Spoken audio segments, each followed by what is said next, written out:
¿Alguna vez te has detenido a pensar cómo las decisiones del gobierno impactan tu día a día? ¿Qué pasa cuando lo que deberíamos saber se convierte en un secreto de Estado?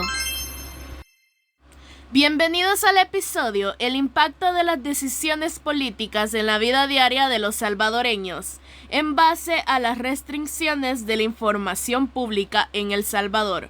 Un gusto, soy Darly Laínez, conductora de este podcast. En un país donde se habla de progreso, pero se esconden los datos sobre empleo, salud y gasto público, surge una pregunta incómoda. ¿Qué quiere ocultar y por qué?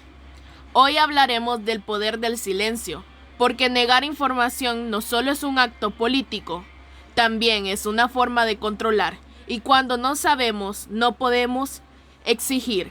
Acompáñanos como grupo a reflexionar sobre cómo la falta de transparencia no es un detalle técnico, sino una amenaza real a derechos y dignidad y futuro. Hoy nos acompaña Valentina Saldaña, investigadora y defensora del acceso a la información pública y cómo la transparencia afecta la vida cotidiana de los salvadoreños, especialmente en las comunidades más vulnerables. Valentina, bienvenida. ¿Qué significa para un ciudadano vivir sin acceso a la verdad sobre lo que el Estado decide por él? Para un ciudadano, vivir sin acceso a la verdad sobre las decisiones que el Estado tome por él significa estar a oscuras, sin poder saber cómo realmente estas decisiones que han sido tomadas por él le afectan en su vida diaria. Por ejemplo, desde mayo del 2023, en El Salvador, como sabemos, se han dejado de publicar datos oficiales sobre el empleo formal, como cifras recientes sobre cuántas personas están afiliadas al ISS, cuánto ganan o en qué sectores trabajan. Actualmente, hasta la fecha, en el año 2023, esos números siguen sin ser actualizados, por lo que sin esta información, entender lo que realmente sucede en el mercado laboral se vuelve una tarea muy complicada para la población. ¿Y qué es lo que ocurre en la vida real? Mientras dentro de los discursos actuales se habla mucho de crecimiento y avances, en la vida cotidiana muchas personas han perdido sus empleos formales, sin que esto se vea reflejado en ningún reporte. Por poner un caso, en el mercado de Santa Tecla, por ejemplo, las remodelaciones prometidas hace más de 2 años aún no toman acción, por lo que los vendedores que antes tenían un espacio fijo para trabajar han sido desplazados y ahora les toca trabajar en las calles, bajo el sol, la lluvia y con el constante riesgo de ser desalojados. Esa realidad diaria que muchos tienen que atravesar es la prueba silenciosa de una historia que los números no cuentan realmente. Por ello, creo que la falta de información no solo dificulta entender lo que está pasando dentro del país, sino que también nos impide pedir cambios o encontrar soluciones para mejorar todo. Sin datos claros, seguimos sin rumbo, sin saber hacia dónde vamos ni qué nos espera. Pero no hablemos solamente desde mi perspectiva. Lucy, dime, ¿qué opinas tú respecto a esta gran injusticia? Tienes toda la razón, Vale. Como tú mencionaste anteriormente, cuando no tenemos acceso a la información, nos quedamos sin herramientas para entender realmente qué está pasando, ni para cuestionar las decisiones que nos afectan. Esa distancia entre lo que dicen las autoridades y la realidad que vivimos genera mucha frustración, porque el desempleo, el desplazamiento o las malas condiciones laborales no aparecen en los reportes oficiales, pero sí en la vida cotidiana de muchas personas. Lo más preocupante es que sin esos datos no solo no entendemos bien la situación, sino que además podemos perder la posibilidad de contrastar los discursos con los hechos. Eso es como caminar con los ojos vendados mientras otros deciden el camino por nosotros, sin que podamos siquiera preguntar hacia dónde vamos. Muchas veces se nos habla de desarrollo, de crecimiento, de progreso, pero ¿cómo saber si todo esto es verdad si no tenemos la forma de comprobarlo? ¿Cómo participar activamente si no sabemos cómo nos está afectando las decisiones que se toman desde el poder? La falta de información no es un detalle menor, es un obstáculo real que impide que podamos organizarnos, que limita nuestra capacidad para exigir cambios y que nos deja en una posición de dependencia, donde solo queda creer o callar. Y no se trata solo de estadísticas, se trata de vidas. Cuando los datos desaparecen, también desaparecen las personas detrás de ellos. Gente que perdió su empleo, que fue desplazada, que sigue luchando por salir adelante, pero que ya no cuentan en ningún registro. Así, sin que nadie los vea, sus problemas se vuelven silenciosos, como si no existieran. Y eso es peligroso, porque una sociedad sin información es una sociedad sin voz, sin rumbo y sin posibilidades de reconstruir un futuro más justo. Por eso, más allá de un número en una tabla, la transparencia importa, porque solo con información clara, accesible y verificada podemos participar, cuestionar y proponer. Solo así podemos tomar decisiones conscientes y exigir que las promesas que se hacen se conviertan en acciones reales que mejoren nuestras vidas. Muy interesantes sus opiniones, chicas.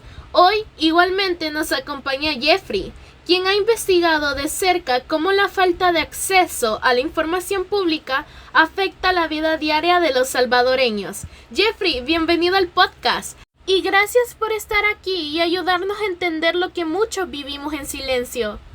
Durante el régimen de excepción, la restricción a la información pública en El Salvador se ha hecho más visible y más peligrosa. No se trata solo de cifras ocultas o archivos sellados, estamos hablando de vidas afectadas todos los días. Un ejemplo claro fue el caso de una madre en el hospital de Hilo Vasco. Su hija necesitaba atención médica urgente y al querer llevarla a una clínica privada pidió su expediente clínico, pero se lo negaron. Le dijeron que por políticas internas no podían entregárselo.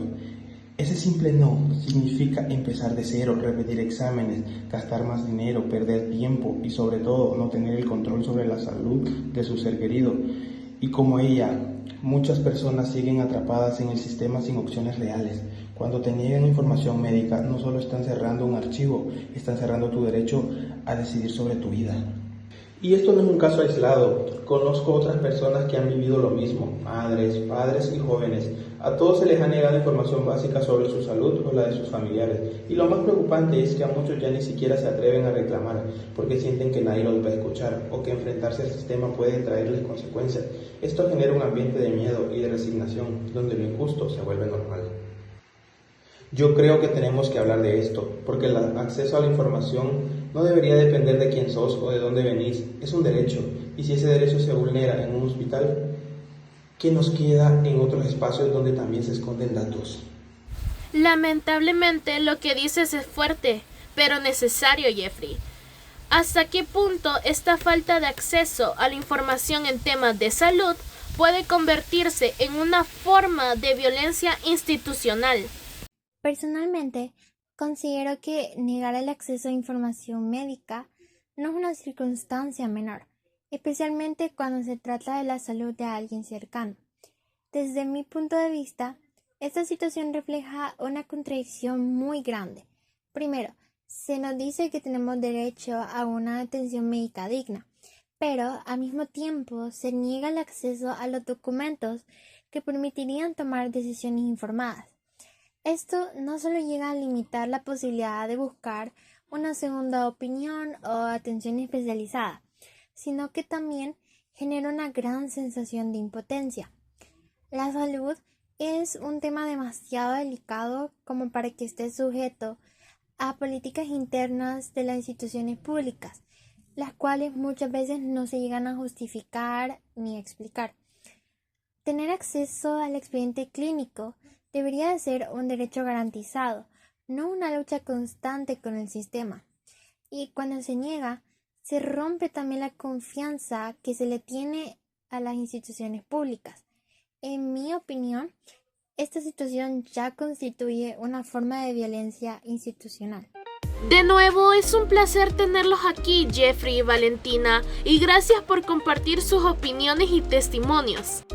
Ahora damos paso a la conclusión de equipo para reflexionar sobre lo aprendido y lo que podemos hacer como ciudadanos. Y para cerrar este bloque, damos la bienvenida a Anderson Villacorta, quien se suma a esta conversación con una mirada crítica y reflexiva sobre todo lo que hemos escuchado. Gracias por estar con nosotros, Anderson. Adelante. Después de analizar todo lo que hemos compartido en este episodio, creemos que la falta de acceso a la información pública en El Salvador no es un simple problema técnico, sino algo que afecta directamente la vida diaria de muchas personas. Lo hemos visto en casos como la madre que no pudo obtener el expediente médico de su hija, o los vendedores del mercado que fueron desplazados sin explicación clara. Son ejemplos que muestran cómo el silencio del Estado se convierte en un obstáculo real para quienes buscan justicia, salud o incluso una estabilidad económica. Negar información es negar derechos, porque sin datos no podemos saber qué está pasando realmente, no podemos cuestionar las decisiones ni exigir mejoras. Las personas quedan sin respuestas, sin opciones y muchas veces también sin esperanza. Creemos firmemente que el acceso a la información debe ser un derecho garantizado, no algo que dependa del momento político o de quién esté en el poder. Solo con transparencia podemos construir una sociedad más justa, donde todos podamos participar y tomar decisiones con conciencia. Por eso, nuestro mensaje final es claro. La información no debe esconderse, tiene que estar al servicio de la gente. El acceso a la información tiene el poder de empoderar a las personas, de transformar el silencio en diálogo y de convertir la indiferencia en participación activa. Solo así podremos pasar de ser espectadores a protagonistas de nuestro propio destino. Gracias por acompañarnos en este episodio. Esperamos que este espacio haya servido para reflexionar, cuestionar, pero sobre todo para motivarnos a no quedarnos callados cuando algo no está bien. Soy Anderson Villacorta y esto fue Lo que callamos los salvadoreños.